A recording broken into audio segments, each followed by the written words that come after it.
Esta é a história de Jong-ho, um pai solteiro a navegar pelas águas turbulentas da vida. Depois de a sua esposa o ter abandonado logo após o nascimento da filha, ele viu-se sozinho na assustadora tarefa de a criar. Trabalhando como motorista de entregas, a vida pregou-lhe algumas partidas bem sérias. Para aumentar as suas dificuldades, a sua filha nasceu com uma condição rara que afeta todo o lado esquerdo do seu corpo, tornando os seus movimentos semelhantes aos de uma pessoa idosa. Quando os médicos deram a notícia desoladora de que não havia cura, Jong-ho sentiu-se completamente arrasado. Mas, pelo bem da sua filhinha, ele decidiu dar o seu máximo. Ele trabalha incansavelmente, muitas vezes saltando sono, investindo cada cêntimo que ganha em contas de hospital apenas para manter viva. Jong-ho trabalha mais de 16 horas por dia e, de alguma forma, ainda consegue cuidar da sua filha.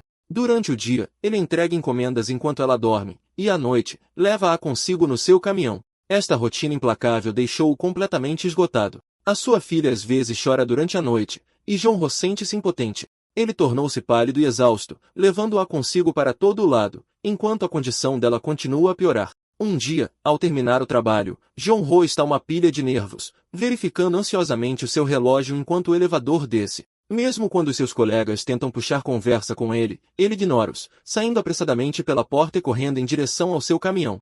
Os seus colegas de trabalho ficam intrigados com o seu comportamento frenético, mas um deles sugere que Jong-ho está provavelmente sobrecarregado e, honestamente, eles podem ter razão. Enquanto ele corria para o seu caminhão, descobrimos que a esposa de Jong-ho o tinha deixado logo após dar à luz. Há alguma incerteza entre as pessoas sobre se ela realmente o abandonou a ele e à filha, ou se simplesmente desapareceu, pois ninguém parece saber do seu paradeiro. Também ficamos a saber que ela era bastante encantadora e que tinha sido romancista. Independentemente disso, Jong-ho viu-se sozinho, a tentar equilibrar um trabalho mal pago enquanto cuidava da sua filhinha. Naquele momento, ele levou apressadamente o seu bebê para o hospital. Jong-ho perguntou desesperadamente sobre opções de tratamento, apenas para ficar arrasado quando o médico informou de que não havia cura. Lutando para processar esta notícia devastadora, ele olhou nos olhos da sua filha enquanto ela estendia a mão para ele com uma brincadeira inocente. É isto que leva Jong-ho a trabalhar incansavelmente até a exaustão, sacrificando o sono e gastando centenas de dólares todos os meses apenas para cobrir as contas do hospital para manter a sua filha estável.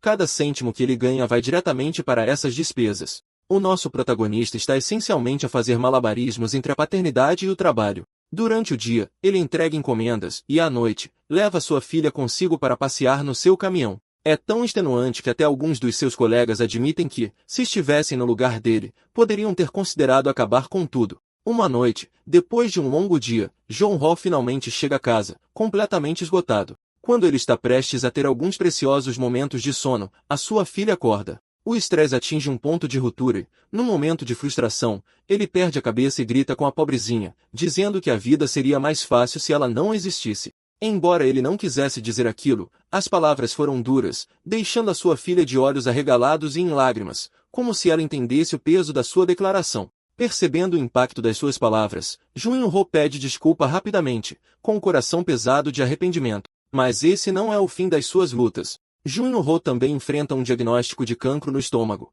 o que parece ser o golpe final. Este é o momento em que tudo desmorona para ele. Ele começa a refletir sobre onde tudo correu mal, perguntando-se se tudo começou quando ele ainda estava com a sua esposa. A filha deles nasceu com problemas de saúde. Pouco depois, a sua esposa desapareceu sem deixar rastro. Ele passou inúmeros dias à chuva torrencial, a distribuir panfletos numa busca desesperada por ela. O desaparecimento repentino deixou-o perplexo e, eventualmente, ele perdeu toda a esperança. Lá estava ele, encharcado pela chuva, embalando a sua filhinha enquanto ela tossia e chorava, estendendo a mão para ele.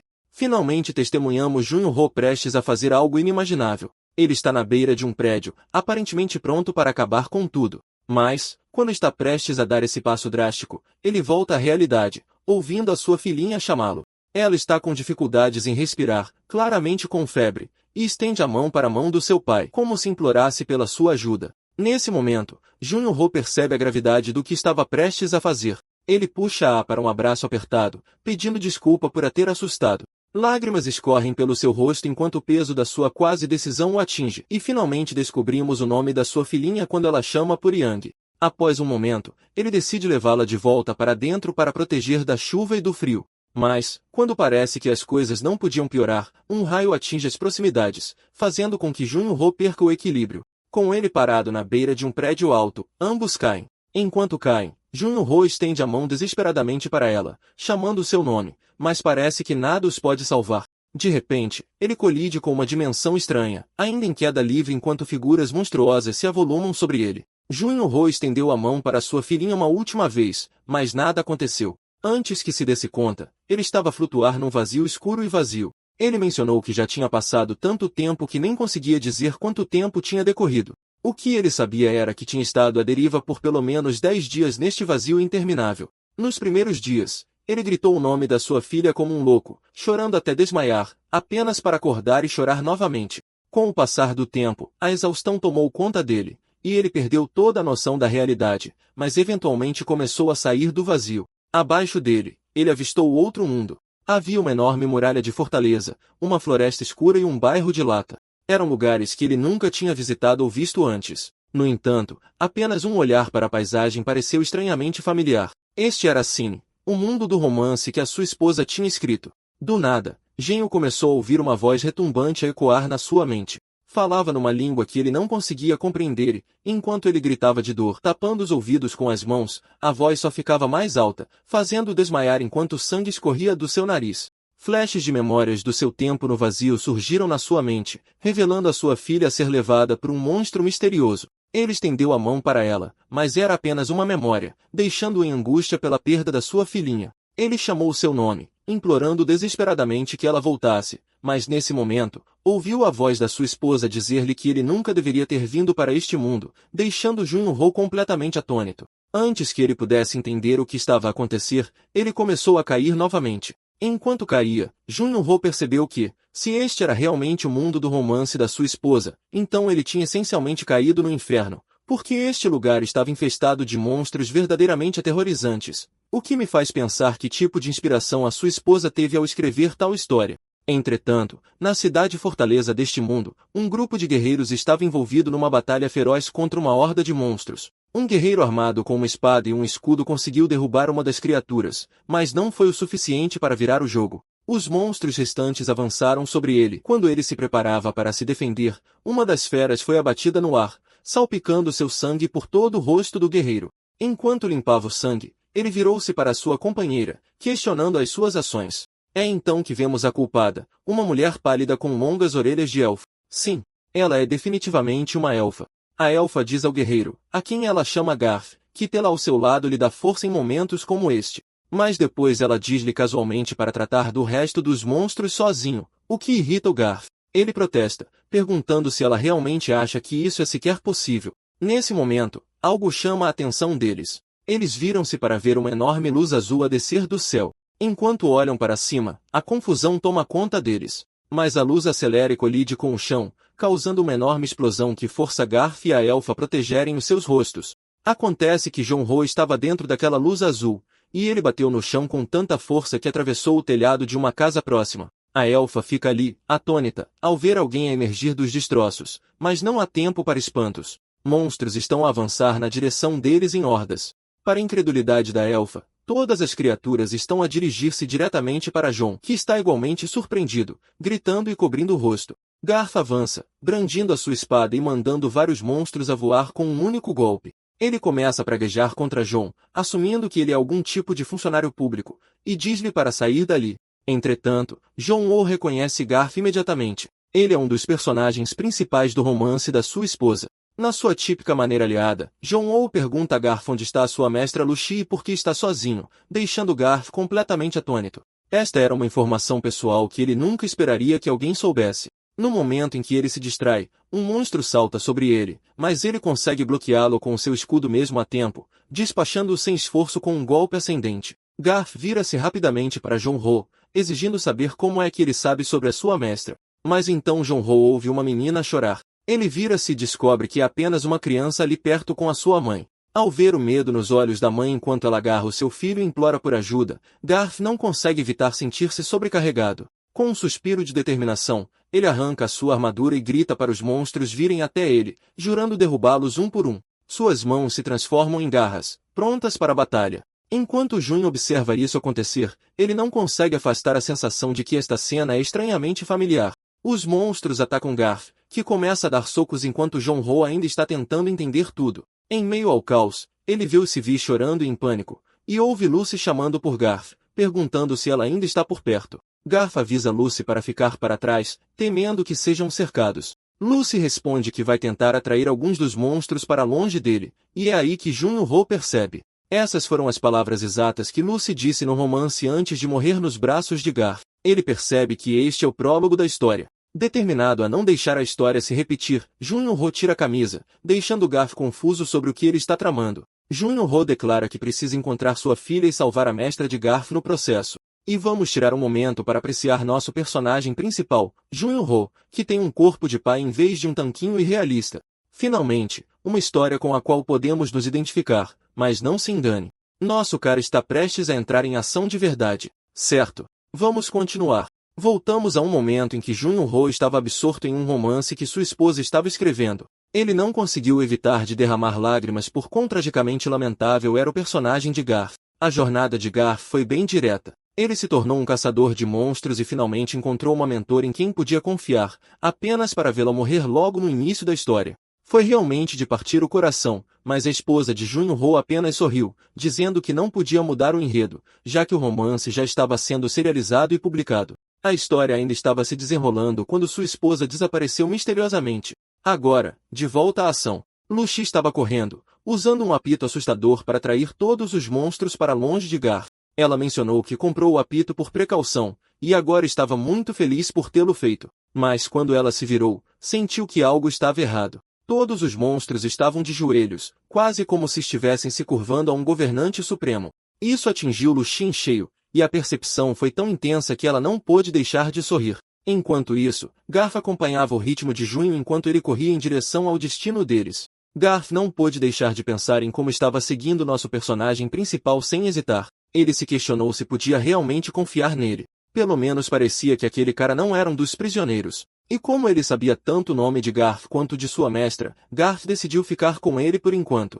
Mas ele fez uma anotação mental. Se o nosso cara fizesse alguma gracinha ou se algo parecesse errado, ele não hesitaria em eliminá-lo. Logo eles chegaram ao local onde Lucy está, e sem perder tempo, Lucy insiste para que Garth saia dali. Garth, ainda tentando entender a situação, está confuso sobre o que Lucy quer dizer. Nesse momento, um monstro colossal bate as mãos como se estivesse aplaudindo, e uma criatura aterrorizante, mas impressionante, surge logo acima de Lucy.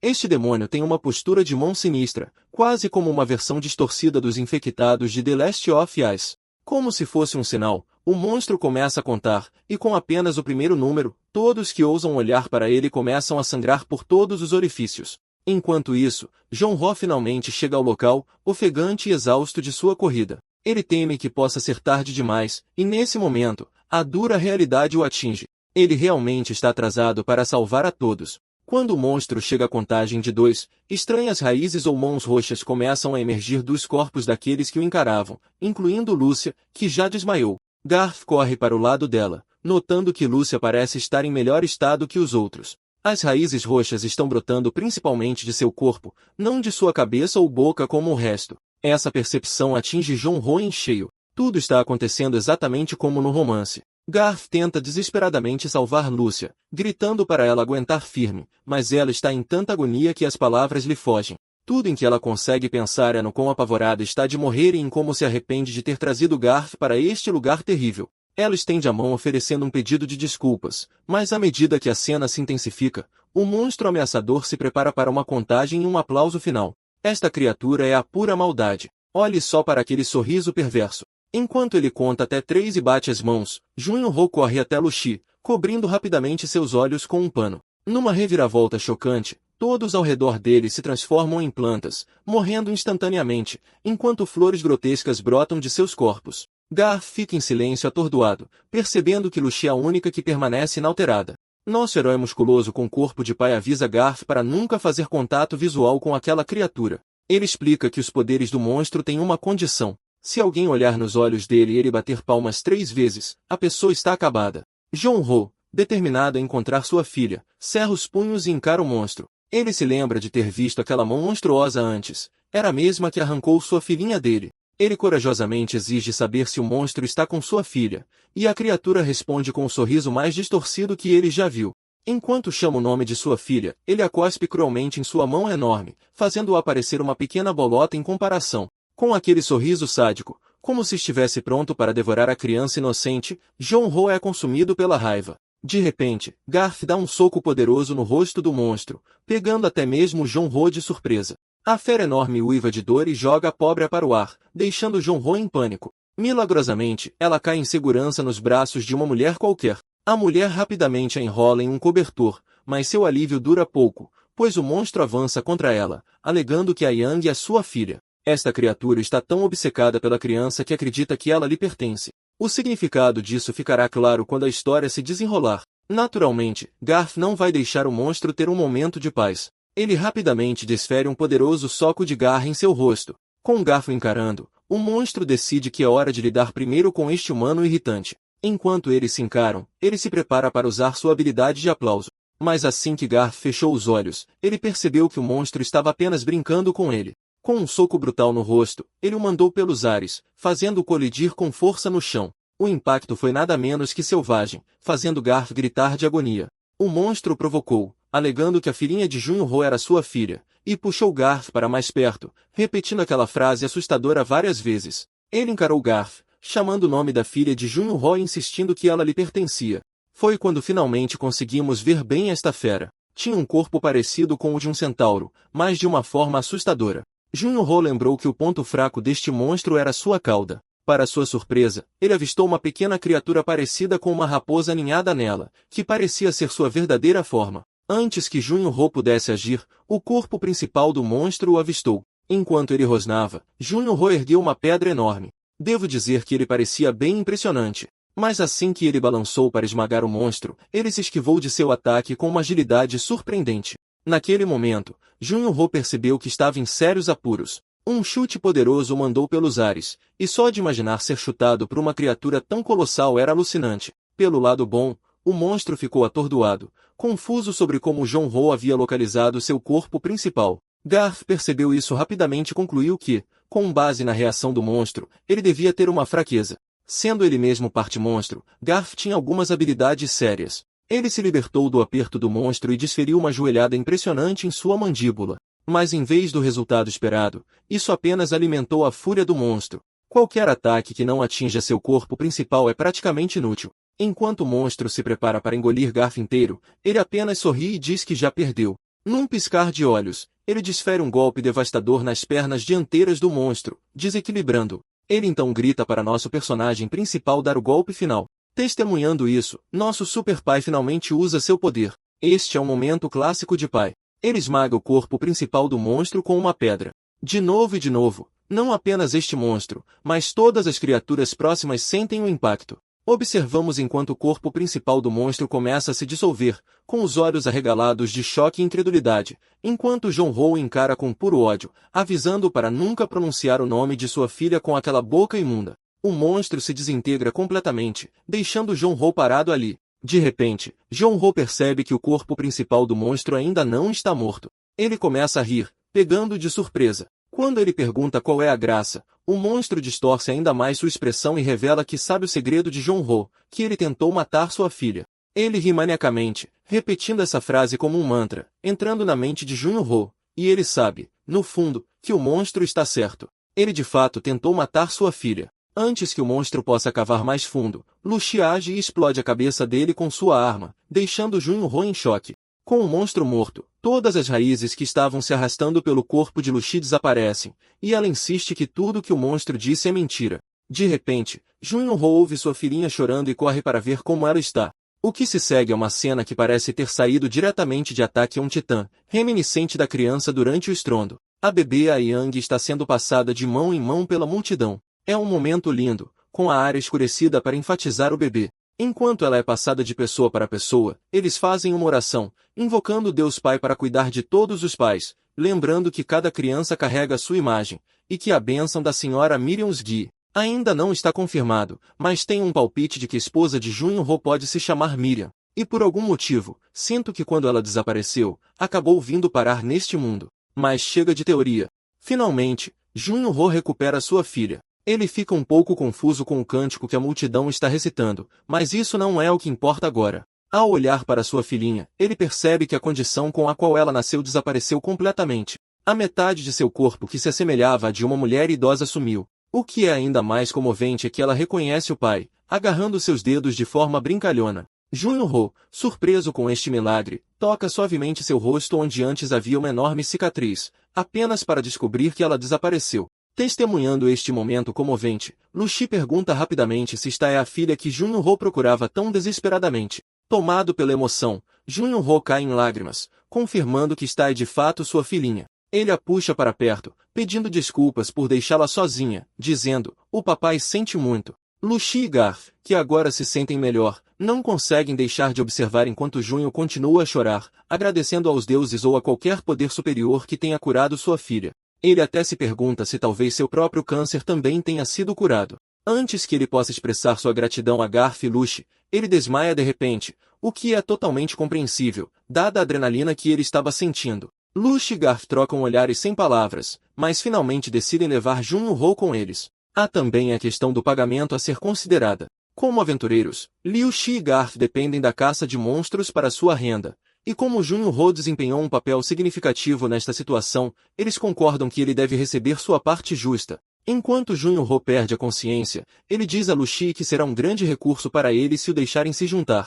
Lucy usa suas habilidades para garantir que ele está sendo sincero. Assim que Jun-ho desmaia, temos um momento doce de sua filha brincando com seu corpo inconsciente. O prólogo do romance, que deveria mostrar os desafios do protagonista, especificamente Garfis, toma um rumo inesperado graças ao nosso personagem principal, Jun-ho. Essa reviravolta altera o curso da história, deixando incerto sobre o que está por vir. Numa cidade decadente onde um rio separa claramente os ricos dos empobrecidos, descobrimos que Jun-ho está navegando neste novo mundo há algumas semanas. Nesse tempo, ele conseguiu abrir um restaurante, bem, mais um pub, na verdade. Mas tornou-se tão popular que está frequentemente lotado de caçadores de monstros saboreando seus deliciosos pratos. Garth tem trabalhado como seu garçom, e o encontramos gritando com Jun-ho para acelerar a preparação da comida, já que os clientes estão ficando impacientes. Jun-ho, agora com a aparência de um chefe experiente, está trabalhando duro na cozinha. Ele relembra o dia em que acordou e encontrou Lucy entregando-lhe sua recompensa por matar o monstro e salvar sua vida. Descobrimos que Lucy é na verdade uma maga, o que lhe rendeu um pouco mais de dinheiro além disso. Foi durante esse tempo que Jun-ho corajosamente lhes apresentou uma ideia de negócio. Seu conceito era simples. Ele sugeriu que eles juntassem todas as moedas de prata que haviam ganhado e as entregassem a ele. Garth e Lasha ficaram confusos, mas Jun esclareceu que, como caçadores de monstros, sua renda era bastante imprevisível, vindo apenas quando havia monstros por perto. Além disso, a caça de monstros era vista como uma profissão amaldiçoada neste mundo. Eles pagavam o dobro das taxas usuais por quase tudo na cidade em comparação com as pessoas comuns. A maioria das pousadas e restaurantes nem sequer servia a caçadores. Essencialmente, tornar-se um caçador de monstros significava que você era tratado como meio monstro, e as pessoas frequentemente tinham medo, preocupadas que eles pudessem se transformar em monstros a qualquer momento. Quando Lucy viu isso, ficou muito irritada e perguntou a Jun-ho o que tudo isso tinha a ver com ele querer o dinheiro deles. Jun-ho explicou que queria abrir um restaurante onde os caçadores de monstros pudessem comer e relaxar sem se sentirem julgados. Garth gritou com Jun-ho, chamando a ideia de ridícula, mas Lucy o interrompeu, admitindo que parecia bastante improvável. No entanto, usando sua habilidade de detectar mentiras, ela confirmou que Jun-ho estava sendo honesto e não estava mentindo sobre nada. Então, eles decidiram entregar todo o dinheiro, e algumas semanas depois, Jun-ho abriu o restaurante com sucesso. O prato principal do restaurante era ramen, e os locais simplesmente adoraram. Eles continuavam perguntando a Jun-ho onde ele aprendeu a cozinhar tão bem, o que o pegou de surpresa. Ele até se perguntou se as pessoas pensavam que ele era algum tipo de chefe de uma família nobre da região oeste. Claro, ele não podia dizer a eles que sua receita de ramen era apenas uma receita improvisada que ele pegou do YouTube, que é basicamente o YouTube deste mundo. Enfim, Lucy finalmente entra tropeçando, parecendo completamente embriagada, o que é o pior possível, já que ela deveria estar de olho na pequena Yang enquanto nosso protagonista estava ocupado na cozinha. Jun-ho lhe dá um aviso severo, lembrando-a de que beber enquanto cuida de um bebê é totalmente inaceitável, especialmente porque ele está de fato pagando para ela cuidar da menina. Ele até menciona que só neste mês, esta adorável elfa bebeu 2 barris inteiros de álcool, o que fez os preços da cerveja subirem. Lucy, em seu estado de embriaguez, apenas acena com a cabeça e diz que entendeu. Mas então ela rapidamente vira o jogo contra Junho-ho, insistindo que se ele lhe disser uma coisa, ela prometerá parar de beber enquanto cuida da bebê A-Yang. Quando Junho-ho pergunta o que ela quer saber, ela fixa o olhar nele e exige saber como ele sempre parece saber onde os monstros vão aparecer. A verdade é que Junho-ho tem usado seu conhecimento do romance para descobrir onde os monstros neste mundo aparecerão e enviar alguns caçadores de monstros para lidar com eles. Naturalmente, ele não pode contar o segredo, então ele desvia da pergunta, dizendo que é complicado. Com um sorriso tranquilizador, ele diz a Lucy que não é nada perigoso e que não colocará Garf em perigo.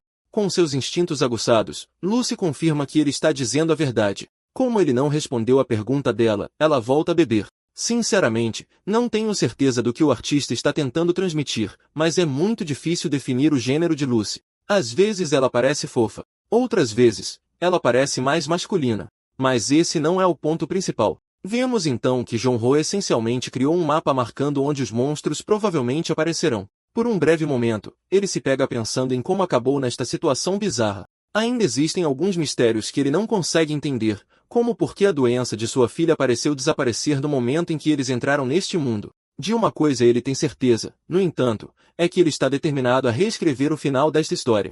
Dado seu conhecimento de como as coisas aconteceram no romance, ele sente que não tem outra opção. Ele continua explicando que na história original, existem aproximadamente 4 locais principais onde os monstros aparecem. A muralha da fortaleza não é uma prioridade agora, já que só entra em jogo no final, tornando-a praticamente irrelevante por enquanto. Depois, há a Floresta Sombria, o local de uma guerra massiva contra monstros que eclodiu muito antes da muralha ser construída. Ele menciona que algumas pessoas ainda habitam essa área, mas ela é assolada por monstros e ocorrências estranhas. Existem algumas criaturas fantasmagóricas ou esqueléticas à espreita, mas, felizmente, não em números esmagadores. Yoon-ho imagina que sua maior preocupação reside nas favelas e nos bairros de classe média. Mesmo que essas áreas estejam dentro da muralha, monstros tendem a aparecer lá com uma frequência alarmante. Se ele quer impedir o ataque de monstros e reunir alguns caçadores de monstros capazes, seu restaurante é o local ideal para isso. Essencialmente, o romance em que este mundo se baseia se assemelha ao mangá Berserk. E se você leu o mangá ou viu o anime, sabe que essas histórias não pegam leve nem com o personagem principal. Então, para proteger sua filhinha, Yoon-ho está fazendo tudo o que pode para consertar as coisas. Felizmente para ele, graças à habilidade de Lúcia de farejar mentiras, eles conseguiram ganhar a confiança das pessoas, o que é honestamente muito divertido, já que todos acreditam em Lúcia de todo o coração. Se ela afirma que nosso cara não está mentindo, mesmo quando está, todos acreditam na palavra dela. Foi exatamente isso que aconteceu, e agora Junho é visto como esse cara estranhamente conhecedor, que tem muitas informações sobre monstros, mas não representa ameaça alguma. Com o passar do tempo, ele começou a compartilhar fragmentos de informações sobre os monstros e eventos cruciais da história original.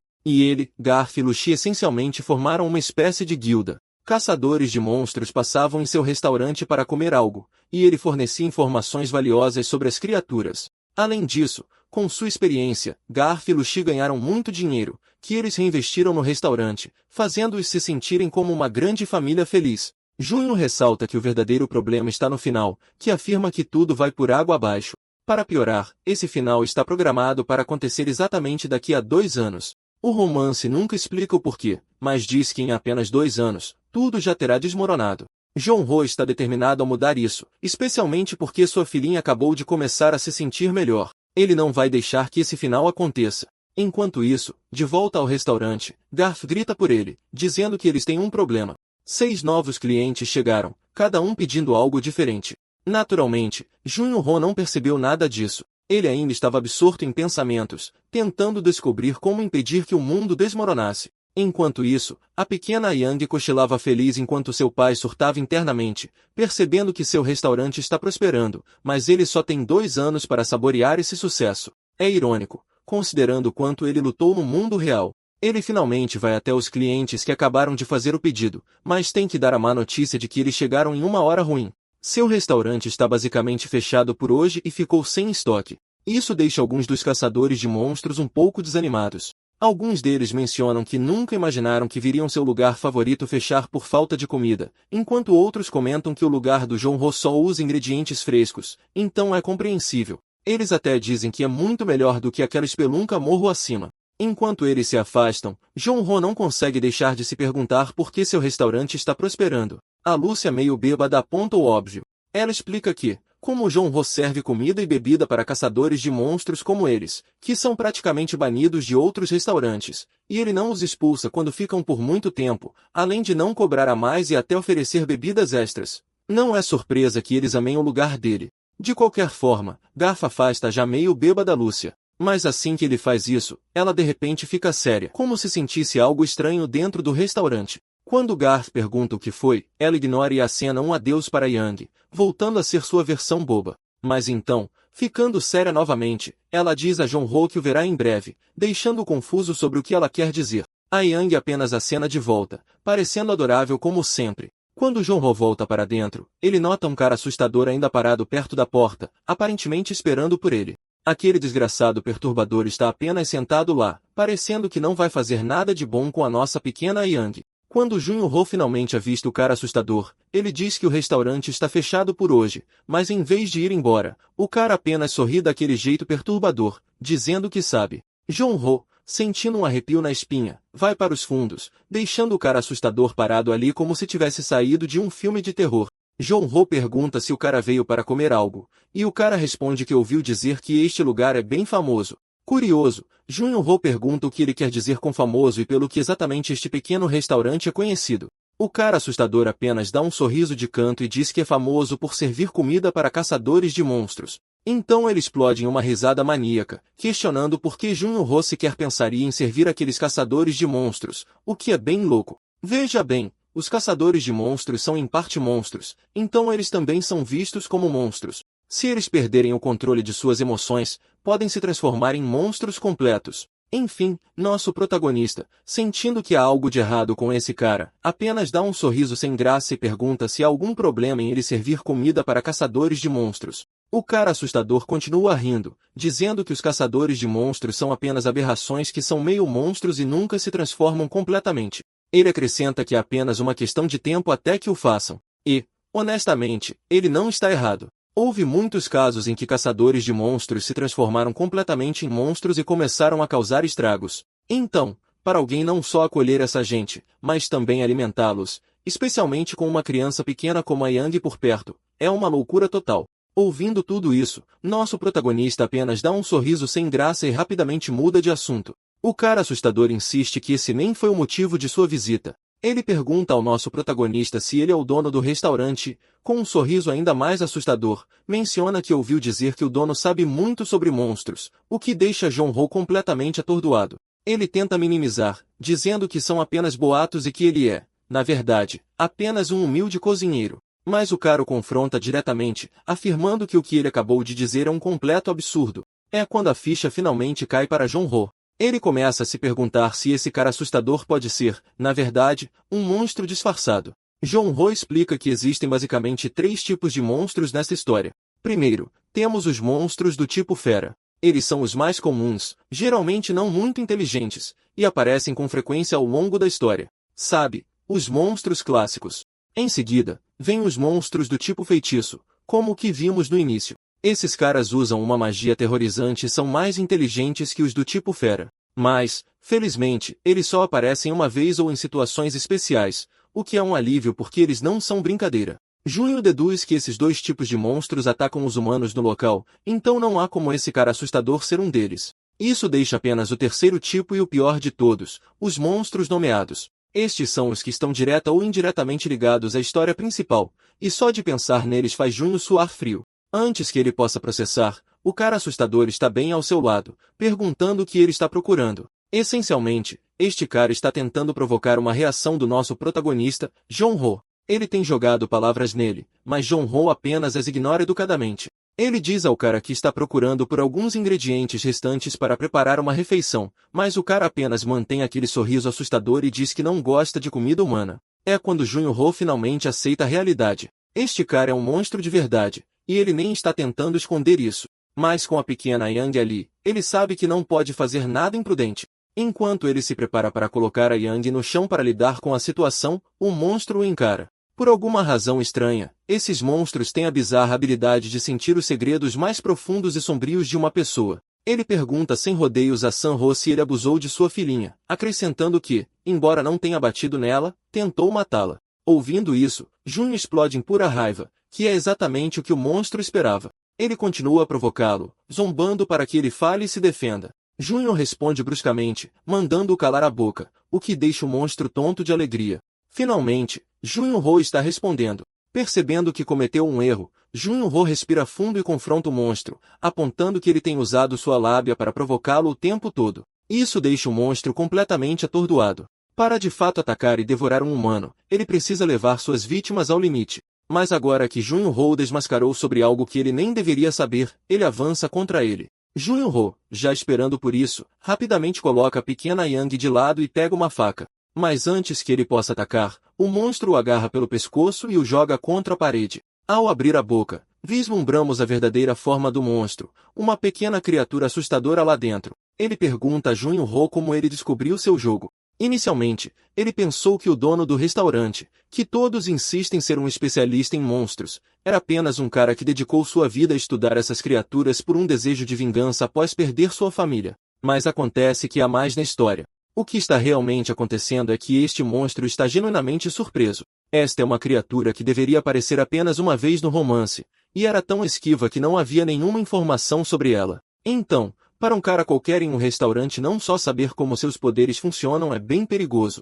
Então ele diz a Junho-Ho que planeja matá-lo e comer seu bebê, o que deixa Junho-Ho furioso. Ele pega a faca em sua mão e ataca a mão do monstro com força bruta, mas isso não afeta a criatura de forma alguma. Assim como o monstro do início, a menos que você atinja seu corpo principal, nenhum dos outros ataques fará efeito. Junho-Ho se lembra da habilidade deste monstro, o que na verdade é uma coisa boa, já que a maioria dos monstros neste mundo tem algum tipo de limitação em seus poderes. Finalmente, ele se lembra e decide virar o jogo contra este monstro. Ele começa a provocá-lo, zombando abertamente ao chamá-lo de parasita, o que deixa o monstro atordoado. Junho-Ho continua, apontando que esses monstros são essencialmente parasitas que farão qualquer coisa para sobreviver, o que não é totalmente infundado, já que precisam de corpos humanos para viver. Isso realmente atinge o monstro, e quando ele avança para atacar Junho-Ho, uma barreira para em seu caminho. Junho-Ho explica que toda a habilidade deste monstro gira em torno de provocar sua presa, mas se a presa conseguir virar o jogo e irritá-lo, ele perde a capacidade de sequer tocá-los, e tem que começar a provocá-los tudo de novo. Isso só deixa o monstro mais irritado enquanto ele reclama sobre perder muito tempo conversando com alguém tão imprevisível quanto nosso protagonista. Ele tenta irritar Junho-Ho ameaçando jogar sua filha para o alto, assim como ele tentou fazer ao jogá-la de um arranha-céu. Mas nosso protagonista permanece impassível. Junho-Ho dá um sorriso ameaçador e retruca que não deveria se importar com as palavras de um monstro que está prestes a encontrar seu fim. O monstro, surpreso, ri e questiona como um humano fraco como ele poderia matá-lo. Junho-Ho simplesmente o avisa para não se preocupar, já que já desperdiçou tempo suficiente conversando. Sua morte é praticamente um fato consumado. É quando o personagem mais poderoso da novel finalmente faz sua grande entrada, um espadachim vestido de preto. Parece que Junho-Ho estava contando com este momento. Até mesmo o monstro assustador fica surpreso quando avista o espadachim vestido de preto. Junho-Ho, que havia antecipado este momento, simplesmente diz ao espadachim que se ele está caçando um monstro, ele definitivamente está no lugar certo. Num piscar de olhos, a mão do monstro sai voando, não apenas a mão do seu hospedeiro humano, mas até o braço da sua forma verdadeira é decepado em um único movimento rápido. O monstro fica totalmente chocado, enquanto o espadachim permanece calmo e controlado. Graças às limitações do monstro, que o impedem de atacar quem já o provocou, a criatura tenta irritá-lo. Ele zomba do espadachim, questionando como ele pode decepar mão sem ao menos se apresentar. Mas antes que possa terminar sua provocação, sua outra mão sai voando, mergulhando o monstro em puro terror. Em pânico, a criatura abandona seu hospedeiro humano e cai no chão, tentando desesperadamente escapar com seu corpo verdadeiro, mas o espadachim nem sequer olha para a forma real. Em vez disso, ele casualmente corta as pernas do hospedeiro humano. E nesse exato momento, o monstro também perde ambas as pernas em sua forma verdadeira. Isso revela a habilidade aterrorizante do espadachim. Ao atacar o hospedeiro, ele pode ferir diretamente o corpo real do monstro. É algo que o próprio Junho-Ho não conseguiu fazer antes. Sem proferir uma única palavra, o espadachim enterra sua lâmina diretamente no peito do hospedeiro humano, um movimento que reflete de forma impressionante o dano causado à forma verdadeira do monstro. É claro que o artista queria destacar este painel, e honestamente, é deslumbrante. Finalmente, o monstro o reconhece, gritando seu nome, Baldur, o matador da fonte. Num acesso de desespero, ele ataca, chamando de cão de caça que falhou em proteger seu mestre, rotulando de amaldiçoado, sem coração e detestável. Beldar permanece em silêncio. Com um único golpe rápido e impiedoso, ele acaba com o monstro, deixando-o em completa incredulidade enquanto seu corpo começa a se desintegrar. Perto dali, Jun-Ho assiste horrorizado, abalado pela pura brutalidade das ações de Beldar. Ele exala um suspiro de alívio, mas esse alívio dura pouco. Beldar de repente aponta sua espada diretamente para ele. Baldur exige saber o que está acontecendo com Jun-Ho. Ele explica que tem caçado este monstro por anos, e durante todo esse tempo, ele nunca se revelou a ninguém. Então por que ele apareceria de repente para um cara qualquer? Até Jun-Ho admite que é estranho. Ele explica que este monstro em particular deveria aparecer no meio da história, onde começaria a atormentar o protagonista Gar. Jun-Ho diz a Baldur que a criatura tem atormentado pessoas por anos, e não há razão especial para ela ter escolhido aparecer para ele. Com um caçador de monstros como Baldur chegando bem a tempo, a ameaça foi neutralizada. É quando Jun-Ho percebe que cometeu um erro grave. Ele acabou de chamar Baldur pelo nome. Baldur congela em choque, nunca tendo revelado sua identidade. Em um instante, Baldur ergue sua espada, pronto para derrubar Junho com um único golpe. Junho instintivamente levanta as mãos para se defender. Mas antes que algo pudesse acontecer, Garf e Luxi aparecem de repente, intervindo para proteger Junho. Acontece que os dois estavam apenas esperando perto da porta o tempo todo. Luxi avisa Baldur para baixar sua espada, a menos que ele queira um grande buraco de bala na cabeça. Ela questiona se ele perdeu o juízo, atacando um humano do nada assim. Baldur argumenta que Junho sabe demais sobre monstros e sobre ele, o que o torna muito suspeito. Luxi retruca, dizendo que Jun-Ho é apenas um cara comum que por acaso sabe muito sobre monstros e não é uma ameaça. Quando Baldur pergunta se ela realmente acha que ele vai engolir essa, Luxi explica que com seus 4 olhos ela pode dizer quando alguém está mentindo, e Jun-Ho não está mentindo. Ela acrescenta que quem é verdadeiramente suspeito é o próprio Baldur. Baldur os avalia silenciosamente.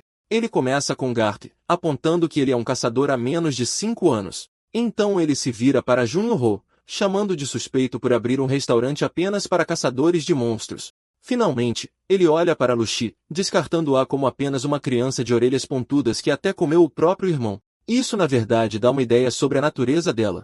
Eu posso ter me enganado antes ao rotular Luxi como uma elfa. Na verdade, elfos podem nem existir neste mundo, e suas orelhas pontudas podem ser apenas uma característica de sua herança monstruosa. Baldur continua, tentando deliberadamente irritá-la, perguntando se ela ainda se recusa a comer carne. Luxi perde a paciência e imediatamente atira nele, mas Baldur desvia sem esforço e acerta um soco brutal em seu estômago, fazendo-o voar. Garf avança para atacar, mas Baldur bloqueia seu golpe de espada fraco, partindo a lâmina em duas. Antes que Garf possa reagir, Baldur dá uma joelhada violenta em seu rosto, fazendo-o voar pelo cômodo. Em apenas alguns segundos, Baldur acaba completamente com seus oponentes. Ele então volta seu foco para nosso personagem principal, Jun-Ho, que percebe que está em apuros. Enquanto Baldur avança para derrubá-lo, seu braço explode de repente, estraçalhado por uma bala de alta velocidade. Em um instante, sua mão é decepada, deixando-o paralisado de choque. Até Junho não consegue acreditar no que vê quando o braço de Baldur cai no chão. Olhando para seu membro mutilado, Baldur tenta pegar sua espada com a mão restante, mas Luxi já se recuperou e o impede. Ela pergunta sem rodeios se ele realmente acha que pode enfrentar todos eles sozinho. Baldur hesita, seguindo a trajetória da bala com o olhar. Assim que ele está prestes a reagir, a bebê Aang começa a chorar, chamando a atenção de todos. Jun-Ho corre para o lado dela, perguntando gentilmente se ela ficou com medo de toda a confusão. Enquanto Aang continua a chorar, Baldur fica momentaneamente surpreso. Percebendo que não sabia que Jun-Ho tinha uma filha, ele recupera sua espada e, para o espanto de todos, seu braço já se regenerou completamente como se nada tivesse acontecido. Sem dizer outra palavra, ele se vira e vai embora. Antes que Baldur possa sair completamente, Jun-Ho o chama. Ele admite que provavelmente pareceu extremamente suspeito e entende por que Baldur o atacou. Ele acrescenta que o primeiro encontro deles foi um desastre total, mas se Baldur tiver algum tempo livre, deveria passar por lá como cliente. Baldur para por um momento, depois parte, dizendo a Junho que a senhora Miriam abençoe seu caminho. De volta ao interior, Jun-Ho e Luxi soltam suspiros exaustos e desabam no chão. Luxi reclama de brincadeira que Jun-Ho deveria banir aquele cara do restaurante, perguntando-se se ele não está sendo muito imprudente e gentil demais, considerando que Baldur literalmente tentou matá-lo. Junho simplesmente responde que confia nele. Luxi pergunta se isso significa que ele confia neles da mesma forma, e ele confirma. Do nada, Garth, que tinha sido nocauteado por Baldur, de repente acorda gritando e socando o ar como se estivesse pronto para enfrentar o mundo novamente. Junho e Luxi, que estão a poucos metros de distância, não conseguem deixar de olhá-lo incrédulos, imaginando o que diabos esse cara está fazendo. Eles caem na gargalhada, fazendo piadas sobre a pose ridícula de Garth. Depois de um momento, Junho pega uma pequena placa e começa a rabiscar algo. Quando Luxi pergunta o que ele está fazendo, Junho responde casualmente que está apenas dizendo olá a um futuro cliente. Ele se posiciona na frente de sua loja e levanta a placa, que diz simplesmente, obrigado. Enquanto isso, a atiradora que o salvou mais cedo vê isso através de sua mira, e ela é instantaneamente atingida por uma onda de emoção. Olhando através de sua arma novamente, ela vê Jonro acenando com a placa com um grande sorriso, o que a surpreende ainda mais. É então que notamos que ela na verdade é parte monstro. Claro, todos os caçadores de monstros são meio monstros, mas a transformação dela é muito mais pronunciada, quase tomando metade do seu corpo. Sendo uma garota, ela instintivamente tenta cobrir o lado transformado por vergonha. O pânico se instala quando ela percebe que isso significa que Jonro devia saber que ela o estava observando o tempo todo. Ela se preocupa que ele possa pensar que ela é algum tipo de aberração e até chamar a polícia. Ainda nervosa, ela espia pela sua mira uma última vez, e para sua surpresa, vê tanto Garth quanto Luxi genuinamente felizes por ela, gratos por ela ter salvado a vida de Jonro. Nesse momento, alguém entra no cômodo em que ela está, que é basicamente no telhado. O homem a chama de Kipar, e pergunta o que ela está fazendo lá em cima, já que geralmente ela só passa por ali. Sentindo-se ansiosa, ela gagueja que estava caçando. O homem assume que ela está atrás de algum tipo de monstro. Quando ele a pressiona sobre que tipo de monstro era e onde ela atirou, o coração de Kapar acelera porque o monstro de que ela está realmente falando não é outro senão o lendário caçador de monstros, Baldur. Quando ela admite timidamente que atirou acidentalmente em Baldur, o cara fica totalmente atordoado. Kapar começa a surtar, e enquanto ela se desculpa, o homem diz que terá que relatar isso ao senhor da cidade, que acaba sendo Claude. E adivinha? Claude é na verdade o pai de Kapar. Em pânico, ela implora desesperadamente ao homem para não contar ao pai dela. Naquele momento de caos, ela revela inadvertidamente sua transformação em monstro, fazendo-a sentir-se ainda mais constrangida enquanto tenta se cobrir. Ela diz ao homem para fazer o que ele precisa fazer, e quando ele sai, Kapar se joga na cama. Ela mexe num embrulho de comida escondido em suas roupas para tirar alguns ovos. Na verdade, isso é um agrado de Jonro. É meio fofo como ele nomeou seu restaurante de a taverna do pai e da filha. Kapar então começa a se perguntar o que Jonro realmente pensa dela. Mesmo sendo uma cliente regular do lugar dele, ela sempre manda outra pessoa buscar sua comida. No fundo, Kapar se preocupa que Jonro a veja como uma esquisita, mas lembrar de como ele agradeceu a faz corar, esperando que ele não a odeie. Enquanto isso, vamos voltar a Jonro, que está pensativo sobre tudo o que acabou de acontecer. Ele finalmente conheceu Baldur, o personagem mais poderoso do romance de sua esposa. Assim como na história, Baldur apareceu na hora certa. Então, do nada, o monstro de língua afiada apareceu, o que praticamente confirma os sussurros de que Baldur de fato faz parte da trama original. Mas aqui está o problema. Tudo isso deveria acontecer bem mais tarde no livro. Jonro começa a entrar em pânico, se perguntando se ele desviou toda a história do curso. E mais importante, ele percebe que sua filhinha quase perdeu o pai porque ele quase encontrou seu fim. Jonro estava um pouco em pânico, percebendo a sorte que teve por ter feito amizade com Kapar. Na história, ela era conhecida como assassina de um golpe só, mas ela não deveria aparecer tão cedo na trama. Ele pensou em como, se não tivesse esbarrado aleatoriamente em um dos guardas e causado uma boa impressão, provavelmente estaria morto agora. Acontece que Jonro vinha se preparando silenciosamente para este momento, como quando deu comida a um dos guardas na mansão de Kapar como um gesto amigável. Mas, na verdade, tudo isso era parte de seu plano inteligente para se tornar amigo dela. Falando sério, Jonro sabia que não podia simplesmente ficar parado e deixar as coisas acontecerem. Se ele ia mergulhar neste mundo e interagir com seus personagens, ele precisava agir. Ele imaginou que apenas ser amigável e agir como se pertencesse ao lugar não seria suficiente. Com um esboço de Kapar na mão, ele percebeu que, como Baldur já havia aparecido em um momento que não correspondia à história original, ele não podia mais confiar na trama. Então ele decidiu que o melhor a fazer era recrutar todos os personagens principais do romance e mantê-los por perto. No dia seguinte, Kapar estava realmente se esforçando para resistir à vontade de espionar Junho com seu rifle de precisão. Ela não conseguia deixar de estar curiosa sobre o que ele estava fazendo. Olhando pela mira, ela o viu conversando com alguns donos de negócios locais. Kapar pensou consigo mesma que Junho era um grande trabalhador. Vê-lo se conectar com os locais tão facilmente a fez se perguntar como ele conseguia se dar tão bem, especialmente com pessoas que não conhecia. Na realidade, como Kapar era um pouco tímido e sua transformação em monstro havia tomado a maior parte de seu corpo, essas eram coisas que ela só podia sonhar em fazer. Mas então ela ficou surpresa quando viu Junho indo direto para a casa dela. Ela não conseguia se livrar da curiosidade sobre o que estava acontecendo. O que realmente a deixou atordoada foi ver Junho entrar direto sem que nenhum guarda o parasse. Kapar estava completamente perplexa. Afinal, o pai dela era o senhor da cidade, e a casa deles estava sempre sob forte segurança, quase como uma delegacia. Então, alguém simplesmente entrar era totalmente inquietante. Antes que ela pudesse entender, Junho já estava à sua porta, deixando-a ainda mais ansiosa. Enquanto se acomodavam para conversar, Junho se apresentou como dono da taverna do pai e da filha, o mesmo lugar que Kapar havia ajudado no dia anterior. Mas sendo a garota tímida que era, até mesmo uma pequena interação com a Yang a deixava nervosa. Junho levantou sua adorável filha em direção a Kapar, mencionando que sua filhinha se lembra de sua salvadora, e é por isso que ela estava tão brincalhona perto de Kapar. Enquanto isso, Kapar, ainda tentando esconder as mudanças em seu corpo, simplesmente perguntou a Junho como ele conseguiu entrar na casa deles, considerando que deveria haver guardas no portão.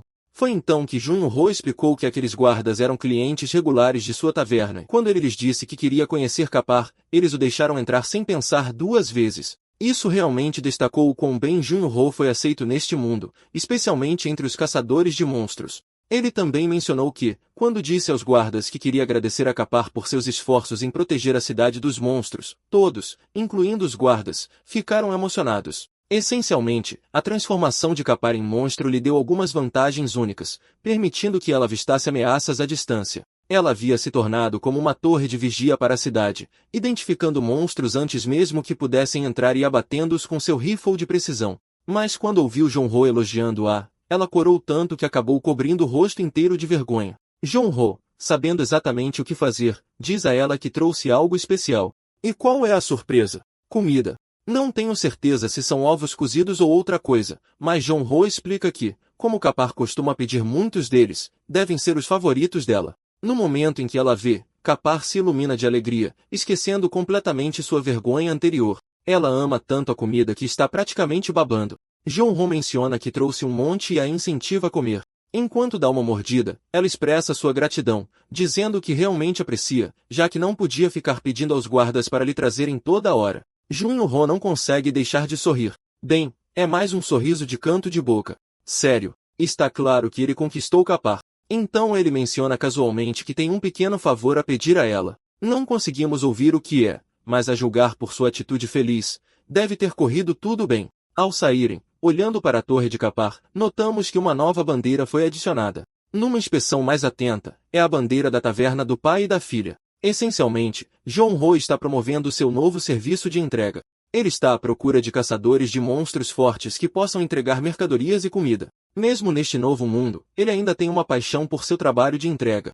Ele explica que isso lhe dá uma propaganda gratuita para sua loja, mostrando seu serviço de entrega. O plano é usar este serviço como uma forma de se conectar com personagens poderosos da história, eventualmente recrutando-os para ajudar a proteger sua filhinha. Para esclarecer, este vídeo não é patrocinado por eles, mas sou um afiliado. Se você decidir experimentar, usar o link na minha descrição me ajuda a ganhar uma pequena comissão, que apoia o canal sem custo extra para você. Definitivamente vale a pena conferir.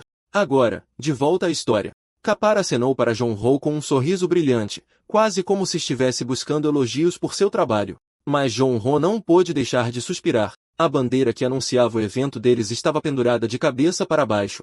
A torre onde a bandeira estava exposta era tão alta que até mesmo as pessoas de fora da cidade podiam vê-la. Baldur foi o primeiro a avistá-la à distância, mas com a placa de cabeça para baixo, ele não conseguiu entender nada. Uma garota fofa de cabelo branco também notou a bandeira e, depois de inclinar a cabeça em confusão, tudo o que conseguiu decifrar foi que caçadores de monstros eram bem-vindos na taverna do pai e da filha. No dia seguinte, o restaurante de Junho estava cheio de clientes. Garth estava ocupado conciliando suas tarefas de garçom enquanto Lucy estava sendo brincalhona, se divertindo com os clientes e até mesmo entrando em uma briga no estilo Tom e Jerry com eles. Eu simplesmente adoro as versões gordinhas. Enquanto isso, na cozinha, Ro estava sobrecarregado, tentando preparar vários pratos ao mesmo tempo, e ele definitivamente não estava gostando. Ele sentia que estava enlouquecendo, trabalhando incansavelmente enquanto os lucros simplesmente não pareciam compensar. Em pouco tempo, era hora do intervalo. E enquanto todos, Junho, sua filhinha, Garf e até Lucy, faziam uma merecida pausa, Junho não pôde deixar de chamar Lucy, lembrando-a de que já era hora de ela começar a se esforçar e ganhar algum dinheiro. Lucy, que estava embriagada como de costume, interveio dizendo que havia trazido algum dinheiro da caça a monstros. Junho, um pouco irritado, apontou que isso foi há muito tempo, tipo 6 meses atrás. Vendo ficar irritado, Lucy concordou em ir ganhar algum dinheiro, sugerindo de brincadeira que ele apenas lhe dissesse onde estava o próximo monstro, e ela cuidaria dele em um piscar de olhos. É engraçado como eles estão usando o conhecimento de Junho sobre monstros como um GPS para rastreá-los. Isso fez Junho pensar. Relatórios de monstros aparecendo regularmente ainda estavam chegando. Ele imaginou que a culpa não era realmente de Lucy. O que ele precisava fazer agora era se lembrar da próxima parte da história para que pudesse lhe dar uma dica. Tudo o que ele conseguia lembrar era a frase sinistra sobre os cruéis que estavam chegando. Junho percebeu que o principal problema era que, mesmo na história, os monstros continuavam aparecendo sem nenhuma razão clara para sua existência ou origem. Ele se tranquilizou pensando que, pelo menos, seguir a trama original o havia levado até aqui. Mas agora que toda a narrativa era uma bagunça, ele não tinha ideia do que viria a seguir, o que era bem inquietante. Justo quando ele estava absorto em pensamentos, bateram à porta. Ele se virou para mandar quem quer que fosse embora, já que estavam fechados por hoje. Mas para sua surpresa, era a mesma garota de cabelo branco de mais cedo. Há algo no sorriso do Junho que me dá arrepios. Talvez eu ainda esteja assombrado por aquele monstro sorridente de antes. Enfim, a garota se apresenta como Tirna Osa Marduna, a primeira filha da casa Tirna. Ela é até que bem fofa. Junho, no entanto, fica em choque, se perguntando por que uma nobre como ela apareceria em seu estabelecimento. Agindo toda nobre, ela o chama de garoto de recados. Sinceramente, pelo jeito que o Junho está vestido, não posso culpá-la por isso. Ele rapidamente a corrige, dizendo que na verdade é o dono, o que a deixa completamente perplexa. Junho não consegue afastar a sensação de que nunca viu uma personagem como ela no romance. Ele até se pergunta se ela confundiu sua taverna com algum tipo de agência de solucionadores. Enfim, voltando ao seu lado brincalhão, ela pergunta se é aqui mesmo que alguém pode solicitar um caçador de monstros, mas Junho não está com paciência para isso. Ele diz a ela que eles fazem entregas e não são solucionadores, acrescentando que estão fechados por enquanto, então ela deveria voltar se quiser comer. Depois de ser dispensada assim, a garota insiste que eles devem aceitar seu pedido e promete pagar generosamente. Junho tenta explicar que eles não aceitam trabalhos por dinheiro, mas Lúcia, sentindo uma oportunidade de ouro, o cutuca para considerar o pedido. Junho destacou que pedidos de nobres podem ser um pouco complicados, e ele não estava errado. Nobres são do tipo que poderiam até pedir para Junho vender sua filhinha. Até Lúcia concordou, observando que os nobres sempre parecem pedir as coisas mais irritantes. Mas então a Marduna, a garota de cabelo branco, que ouviu tudo e interveio, dizendo que pagaria com o tesouro inestimável de sua família. Isso pegou tanto Lúcia quanto Junho de surpresa. Naturalmente, a menção de um tesouro inestimável os fez reconsiderar, e Junho pediu a Lúcia para confirmar se Marduna estava sendo sincera, o que Lúcia fez. Um pouco mais tarde, todos se sentaram para conversar, e Marduna revelou que seu pedido era para encontrar seu amigo. Ela explicou que seu amigo é um plebeu da idade dela, que costumava ir à sua propriedade para vender mercadorias. Junho perguntou se ela sabia o nome dele ou onde ele morava. Marduna, um pouco tímida, admitiu que o nome do amigo é Hans, mas ela não sabia onde ele morava. Lucy destacou que isso tornava o pedido bastante desafiador, já que há muitas pessoas na cidade chamadas Hans. Marduna se desculpou por não ter mais detalhes, mas Lucy, sabendo que tinha uma forma sólida de rastrear esse tal de Hans, decidiu entrar no jogo. Ela disse a Marduna que eles ainda podiam encontrar seu amigo, o que a surpreendeu. Mas então, Lucy se aproximou, insistindo que, antes de prosseguirem, Marduna deveria lhes mostrar esse tesouro inestimável que ela mencionou para realmente motivá-los. Marduna, sentindo a pressão, tentou explicar que já havia dito que só o entregaria a eles depois que o trabalho estivesse concluído. Mas Lucy, canalizando uma vibe séria de Lloyd, agarra os ombros de Marduna e começa a fazê-la se sentir culpada, dizendo que seu amigo pode estar por aí tremendo, ferido, ou até congelando no frio, o que realmente mexe com o coração de Marduna. Aproveitando o momento, ela saca um contrato, sem sequer dar a Marduna a chance de lê-lo. Lucy apenas a incita a assiná-lo. Marduna entra em pânico imediatamente, lembrando do conselho de seu pai de nunca selar nada sem ler ou pensar bem. Mas Lucy, determinada, agarra sua mão e tenta fazê-la selar o contrato, o que é honestamente bem hilário. A luta fofa de Marduna para resistir é demais. Até Garth intervém, dizendo a Junho para pôr um fim nas travessuras de Lucy porque está saindo do controle. Mas Junho apenas tampa a boca de Garth, claramente se divertindo com o caos.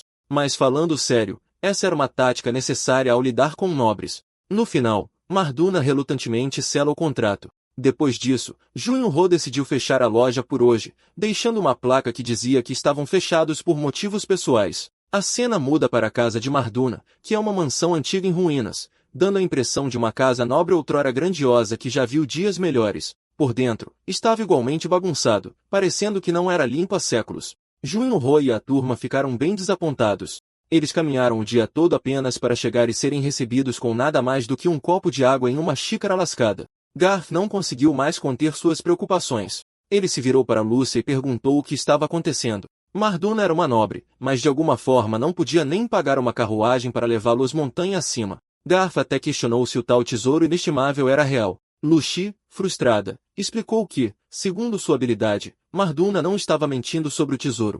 Mas enquanto discutiam, o tesouro foi finalmente revelado, e acabou sendo uma bolsa de aparência assustadora que parecia ser feita de pele humana.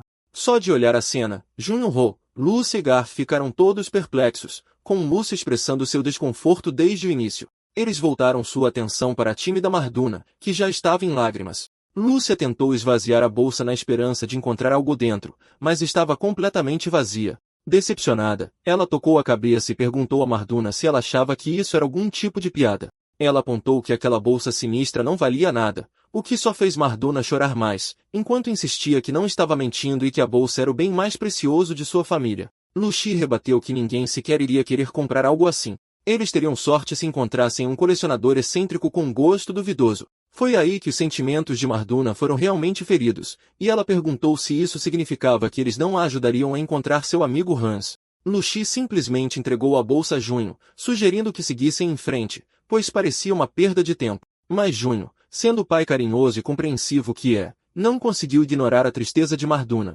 Ele se levantou e caminhou até ela. Lucy o lembrou que, embora ele seja um cara legal, aceitar um pedido como este não era sensato. Mas Junho respondeu que Marduna estava claramente chateada e desesperada para encontrar seu amigo. Além disso, a pequena Yang tinha gostado dela. A adorável pequena Yang estendeu a mão para Marduna tentando confortá-la, o que fez Marduna sorrir enquanto prometia não chorar mais. Eu amo muito esta série. Enquanto isso, Junho, ainda segurando a bolsa, disse que poderiam encontrar um comprador se procurassem bem. Nesse momento, algo caiu da bolsa assustadora, um copo de macarrão instantâneo, igual aos que você encontraria em um 7-Eleven no Japão. Olhando para o copo de macarrão, Junho ficou incrédulo, se perguntando como algo da terra foi parar ali, e assim, ele havia tropeçado em outra vantagem deste outro mundo. Garth e Lucy encararam o copo de macarrão, completamente perplexos com o que estavam vendo. Enquanto isso, Junho não pôde deixar de expressar sua confusão, perguntando-se em voz alta como algo assim foi parar na frente deles. Isso fez com que Garth e Lucy pulassem nele, insistindo para que ele se apressasse e tirasse outra coisa de lá. Mas, em vez disso, Junho virou-se para Marduna, perguntando como tudo aquilo aconteceu. Marduna compartilhou que uma vez ouviu uma conversa sobre a bolsa, mas nunca pensou que fosse real. Quando Junho a pressionou por detalhes, ela explicou que diziam que se alguém abençoado por um deus estrangeiro pegasse a bolsa, ela lhe daria algo que já tivesse tocado antes, alinhado com seus verdadeiros desejos. Então, se Junho pegasse a bolsa e pensasse em seu caminhão, ele poderia aparecer magicamente, o que seria incrível. Junho ficou incrédulo, pois não conseguia se lembrar de nenhum item como este do romance original. Mas Lúcia, ouvindo isso, imediatamente pulou em Marduna, perguntando se isso significava que a bolsa poderia conjurar moedas de prata. Essa garota realmente era fissurada por dinheiro. Sabendo do valor potencial da bolsa, Junho garantiu a Marduna que a ajudariam a encontrar seu amigo, o que a fez sorrir de felicidade. Enquanto Lucy começava seu ritual, ela ainda estava sonhando acordada sobre como moedas de prata choveriam sobre ela assim que completasse a tarefa. Na frente dela estava uma boneca de argila, e todos estavam curiosos sobre o que ela planejava fazer com ela. Lucy virou-se para Junho e perguntou se ele entendia como a habilidade dela funcionava.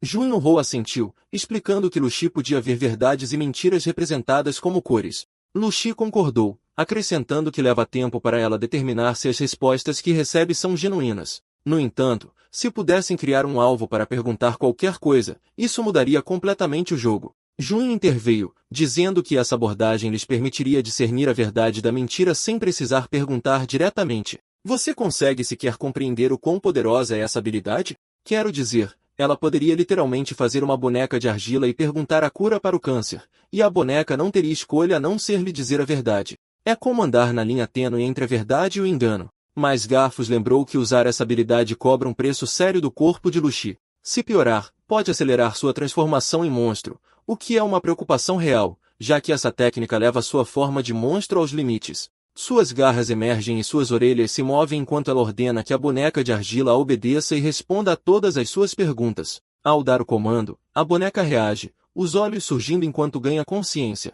Lucy começa com sua primeira pergunta, perguntando à boneca se um garoto chamado Han já esteve na casa em questão. A boneca confirma. Então ela passa para a segunda pergunta, perguntando se Hans é realmente amigo de Marduna, e novamente, a boneca confirma. Em seguida, ela pergunta se Hans está longe de onde eles estão agora, ao que a boneca responde que não. Por fim, ela pergunta se Hans ainda está vivo, mas desta vez, a boneca fica em silêncio. Sentindo-se ansiosa, Lucy pressiona a boneca por uma resposta. O Hans ainda está vivo? Após um momento, a boneca finalmente responde com um sim. Mas a cor das palavras é agourenta, fazendo Lucy perceber que algo está errado. Ela rapidamente pega sua arma. Jong-ho, notando sua mudança repentina, perguntou o que estava errado. Mas Lucy, agora séria, respondeu com uma última pergunta para a boneca.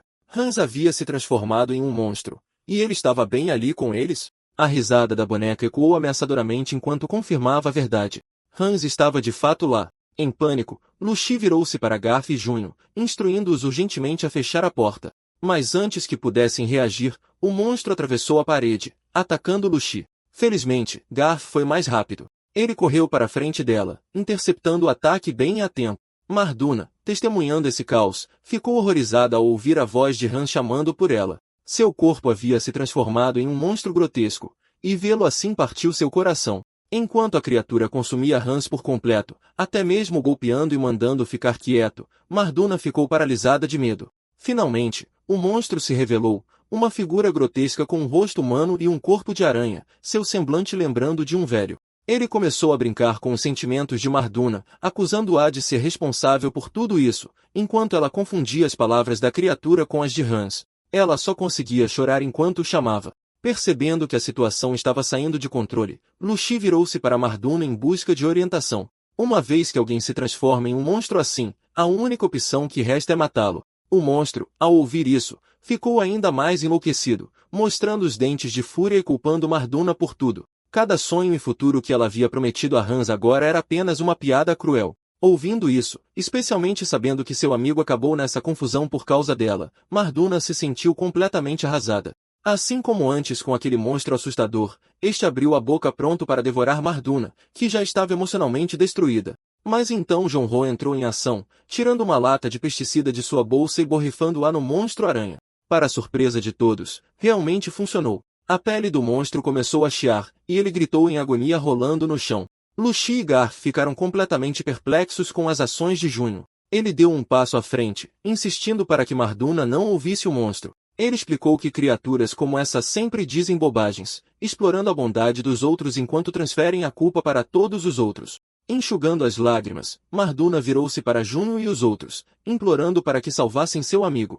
Junho sorriu de forma tranquilizadora, mas ao se virar, notou que Garf e Lucy já estavam entrando em ação. Lucy gritou para ele jogar a lata que ele havia usado no monstro mais cedo, o pesticida. Sem hesitar, Junho se preparou para jogá-la, lembrando-os de ter cuidado e pegá-la corretamente. Assim que ele a lançou, Garf não esperou que ela atingisse o chão. Ele lançou o pesticida voando em direção a Lucy. A lata estava a poucos centímetros da cabeça do monstro, pegando de surpresa, pois nenhum deles realmente entendia o que estava acontecendo. Mas Lucy, parecendo tão legal como sempre, pegou sua arma e mirou no pesticida.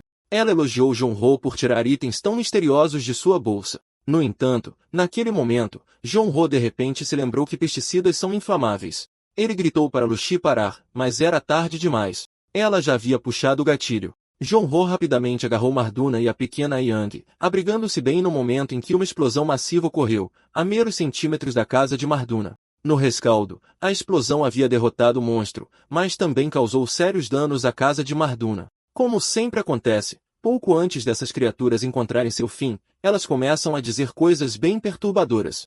Eu não consegui entender a quem o monstro estava se referindo, mas ele continuou praguejando e repetindo uma frase assombrosa sobre desejar nunca ter dado à luz a esta criança. Poderia estar falando da Yang? Esse pensamento realmente irritou Jun-Ho. Enquanto o monstro lamentava a existência da criança, Garth não perdeu tempo e esmagou sua cabeça em um piscar de olhos. A fúria nas ações de Garth sugeria algo mais profundo em seu passado. Até mesmo Lucy, a mestra de Garth, podia sentir o peso de tudo aquilo enquanto observava esmagar implacavelmente a cabeça do monstro até não sobrar nada. Marduna deu um passo à frente, com lágrimas escorrendo pelo rosto enquanto observava a angústia de seu amigo. Hans estendeu a mão, pegando as mãos de Marduna nas suas, e oferecendo a ela alguns cristais brilhantes que pareciam lágrimas. Foi o momento de partir o coração, com Marduna soluçando enquanto Hans conseguia um sorriso agridoce, despedindo-se de sua amiga. Ele expressou sua gratidão por sua busca e, nos braços dela, ele se foi, deixando Marduna em lágrimas. Não muito tempo depois, era hora de dizer adeus. Com a missão cumprida, Jun-Ho e os outros estavam se preparando para voltar. Marduna expressou sua gratidão pela ajuda deles em localizar seu amigo. Jun-Ho, notando a surpresa dela, perguntou se ela tinha um lugar para ficar, o que a pegou de surpresa. Marduna é uma daquelas personagens que simplesmente irradiam inocência e charme. Até Lucy e Garth começaram a sussurrar, apontando quanto ela se parecia com Junho em sua ingenuidade, o que o fez corar. Junho estendeu a mão, convidando Marduna para se juntar a eles e trabalhar na taverna. No entanto, ainda corando, ela educadamente recusou, mencionando que tinha um lugar para ficar, gesticulando em direção à sua mansão. Mas naquele momento, ela ficou em choque ao ver a casa inteira desmoronar bem diante de seus olhos. Honestamente, foi um milagre que a casa tenha aguentado por tanto tempo. Alguns dias depois, Jun-Ho mudou oficialmente a placa de seu restaurante para refletir que agora era a taverna do pai e da filha. Caçadores de monstros eram bem-vindos, mas não se fiava, e os clientes podiam até ser servidos por uma nobre. Marduna havia se juntado oficialmente à equipe de Jun-Ho como garçonete, e os clientes a adoravam, fazendo a pobre garota trabalhar até a exaustão. Eles podiam ouvi-la correndo para lá e para cá, mas dada a sua fofura, eles simplesmente não resistiam a provocá-la. Até Lucy entrou na brincadeira, fazendo Marduna gritar que era uma nobre. Eu absolutamente amo esta cena, especialmente a pequena Yang, que estava apenas relaxando atrás de Marduna, na dela. Os clientes não conseguiam deixar de rir de quão fofas Marduna e a Yang ficavam quando se atrapalhavam, dizendo que era exatamente por isso que vinham ao restaurante todos os dias. E, honestamente, eles não estavam errados. Marduna é simplesmente adorável demais. Enfim, o humor de Lucy dá uma virada de 180 graus quando ela vê Baldur sentado à sua frente.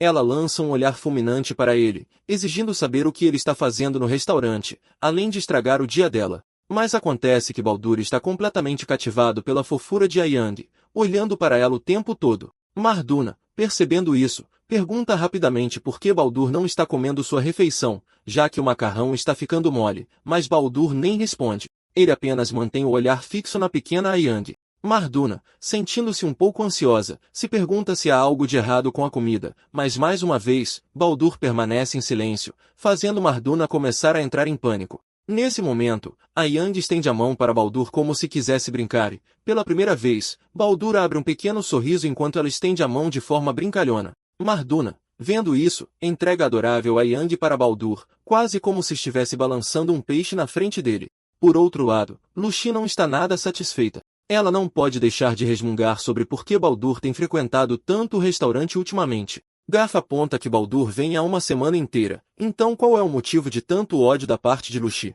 Afinal, Baldur é um caçador como eles, e Garth não consegue entender por que Lucy parece desprezá-lo tanto. Lucy explica que, para simplificar, Baldur é o pior professor que ela já teve. Não só isso, mas ele também é o pior pai e um péssimo ex-namorado. Garth, compreensivelmente confuso, acha uma loucura ouvir pai e namorado na mesma frase. Lucy esclarece que Baldur é mais como seu guardião, já que ele acolheu quando ela era apenas uma criança e a criou. Eles moravam juntos, tomavam banho juntos, e foi ele quem a ensinou a caçar monstros. Isso está ficando um pouco assustador, pessoal. Até Garth acha que tudo isso é muito estranho. Ex-namorado, banhos compartilhados, morar juntos, simplesmente não faz sentido. Para tornar as coisas ainda mais confusas, Garth pergunta qual é a verdadeira idade de Baldur, e Lucy admite que não faz ideia, já que ele tem exatamente a mesma aparência de quando ela era criança. Do nada, Lucy agarra o rosto de Garth e insiste que ele deve levar isso a sério. Ela diz que está compartilhando isso porque sabe que um dia ele encontrará uma parceira, mas ele nunca deve tratá-la mal. Ferir alguém com um coração sensível pode deixar cicatrizes que duram a vida toda.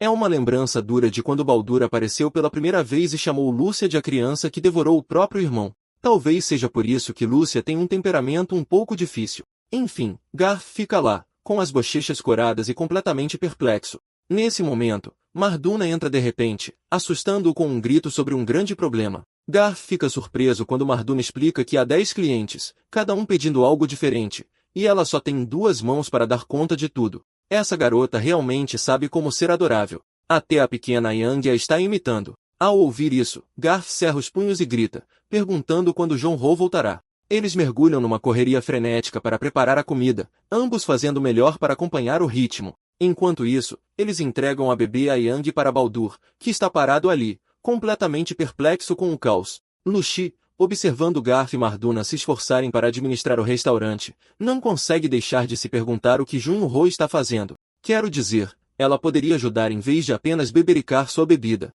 Enfim, descobrimos que Jun-ho se trancou em um quarto por uma semana inteira. Lá dentro, ele está tentando desvendar o mistério de os cruéis estão chegando. Basicamente, ele está repassando os eventos do romance em sua mente. Uma semana atrás, ele estava experimentando com esta bolsa assustadora. Vamos chamá-la de Bolsa do Portão. Ele se lembra de Marduna dizendo que a Bolsa do Portão permite que alguém abençoado por deuses estrangeiros pegue coisas que realmente precisa ou deseja, não importa a distância, desde que já as tenha tocado antes. Então, Jong-ho fecha os olhos e imagina sua casa no mundo real. Ele visualiza seu quarto, onde o romance original sempre esteve em sua mesa, e enfia a mão na Bolsa do Portão. Ele realmente consegue tirar o romance de lá. Acontece que o romance se chama Os Cruéis Estão Chegando, e agora que o tem em mãos, Jong-ho sente que pode se preparar melhor. Mas, depois de alguns dias, ele está começando a perder o contato com a realidade. Ele menciona que leu o livro mais de 10 vezes, mas ainda não consegue encontrar uma solução clara. Cada vez que ele revisita a história, percebe o quão profunda a escrita de sua esposa realmente é.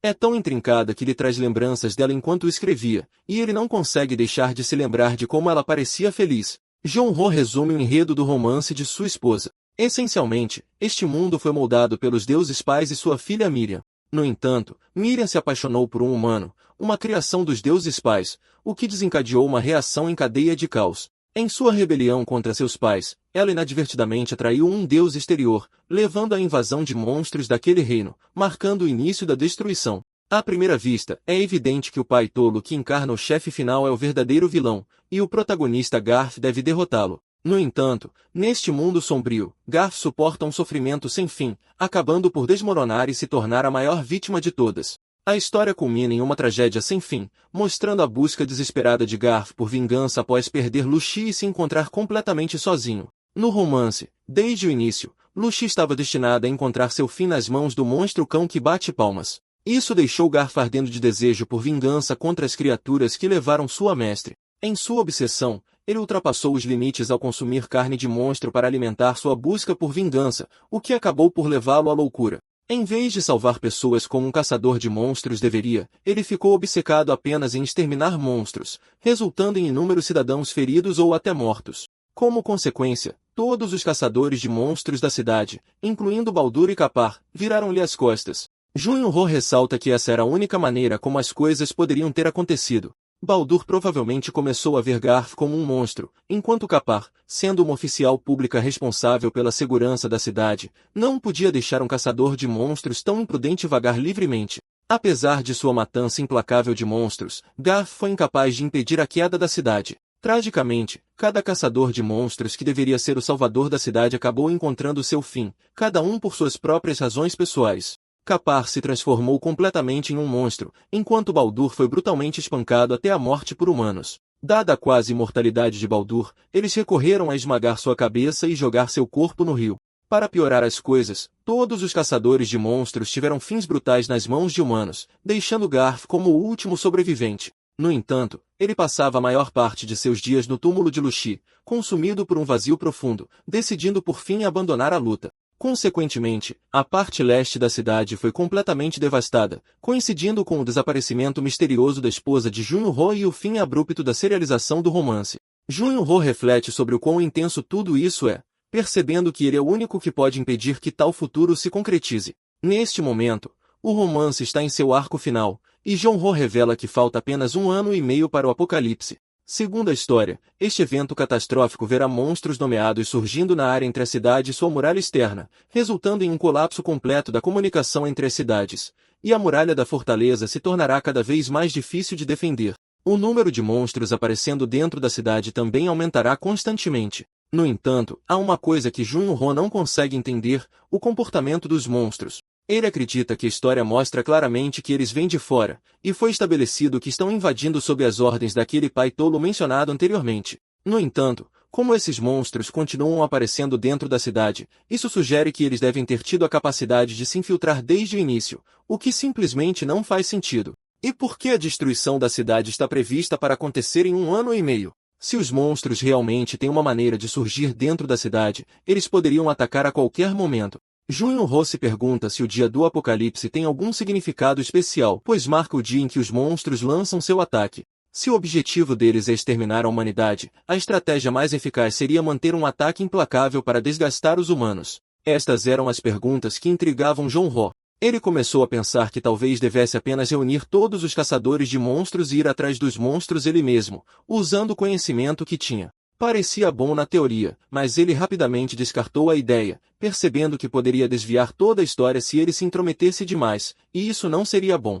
Depois de passar uma semana inteira remoendo isso, John decidiu que era hora de uma pausa. Ele decidiu tirar algo da bolsa do portão e ir ver sua filhinha. E é só impressão minha? Ou essa bolsa estava mesmo sorrindo? Parecia que ela estava desenvolvendo uma personalidade quanto mais ele a usava. Quando ele abriu a porta, foi recebido por toda a equipe, Marduna, Garf e Lucy esperando por ele. Segurando uma mamadeira, ele se desculpou por demorar tanto. Garf e Marduna imediatamente intervieram, expressando alívio por não terem desmaiado com a carga de trabalho, o que fazia sentido, já que estavam acumulando as responsabilidades de Jong-ho com suas tarefas de garçom, tudo isso enquanto ficavam de olho na bebê Aiyang. Lucy, sempre brincalhona, agarrou-se à perna de Jong-ho e perguntou se ele tinha certeza absoluta de que moedas de prata não podiam ser tiradas da bolsa do portão.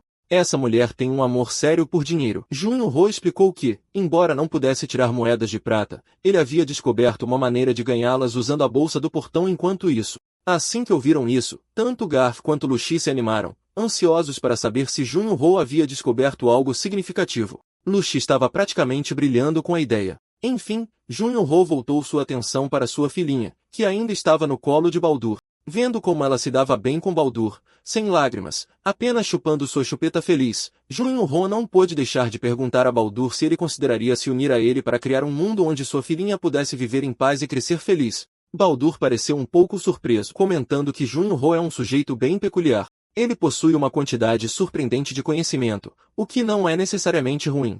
No entanto, quando Lucy ouve que Jun-ho quer colaborar com Baldur, ela fica imediatamente irritada. Antes que ela possa perder completamente a paciência, Garf intervém, tendo antecipado sua reação, e tenta acalmar as coisas dizendo a Jun-ho que Lucy e Baldur não são exatamente a melhor combinação. Mas é tarde demais. Lucy o empurra para o lado, já pegando sua arma, ameaçando causar estragos se Jun-ho seguir em frente com a parceria com Baldur. Eu simplesmente adoro esses momentos encantadores. O artista por trás desta história costuma inserir pequenos detalhes. Veja Marduna, por exemplo. O que ela está fazendo? Espiando por trás de Jun-ho? No entanto, Jun-ho apenas sorri.